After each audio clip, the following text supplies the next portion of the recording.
We've been spending a lot of time discussing the impending 25% tariffs on our products. But I thought it was time that we had a discussion about the complex system of taxation, regulations, and distribution challenges faced by the Ontario wine industry. From interprovincial trade barriers to retail competition and taxation, small wineries face significant hurdles in getting their products to market.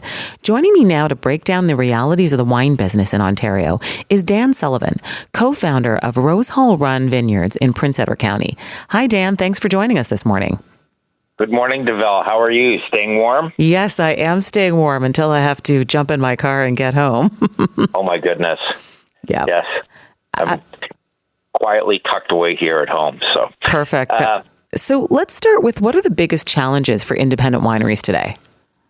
Oh, well, I think there's a multitude of them.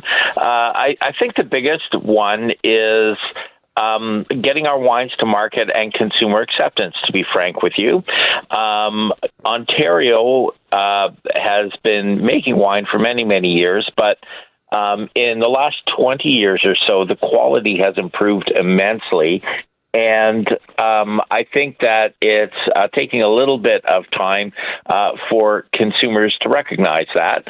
And I think that we're in a very unique space and time right now to reintroduce ourselves to consumers. So we're excited about it. So talk to me a little bit about the taxes and trade barriers that you face. I mean, when I go into the LCBO, it just seems to me that Ontario wines cost a lot more money than, let's say, a wine from California.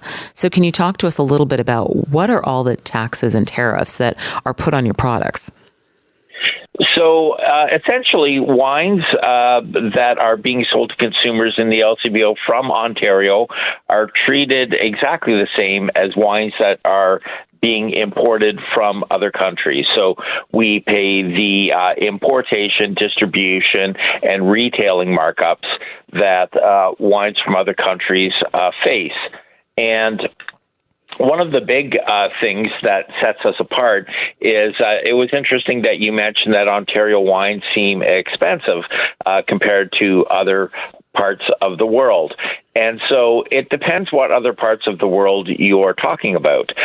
If you're talking about good quality wines from New Zealand or California, or France, or Chianti from Italy, I think that we're priced quite competitively. But when we are being compared down to markets, large bulk wine volume markets like Chile and in some cases Australia, even some Californian wines, then the wines appear to be more expensive. That's largely due to the input costs that we have here in Canada. We pay living wages. Everything is regulated. There is no illegal labor that takes place in our industries, and we have no competitive advantage in our home marketplace. So part of that is what goes into a bottle of wine. Interesting. Because, right now, obviously, there's a huge Buy Canadian push, right? So, right. How do we make Ontario wines more competitive, especially since people are wanting to support more Canadian products these days?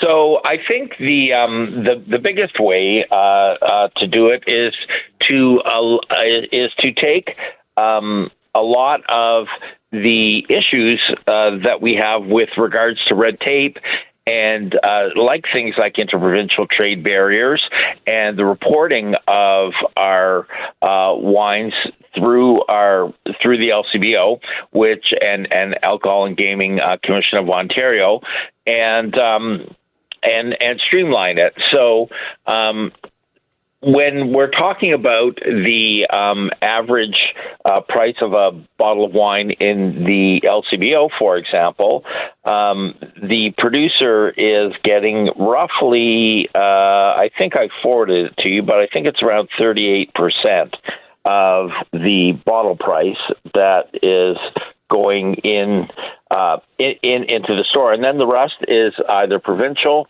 or federal taxes. So between excise tax, bottle deposit, wine levy fee, LCBO markup, LCBO wine levy. All of these things contribute to the final bottle shelf price of a wine.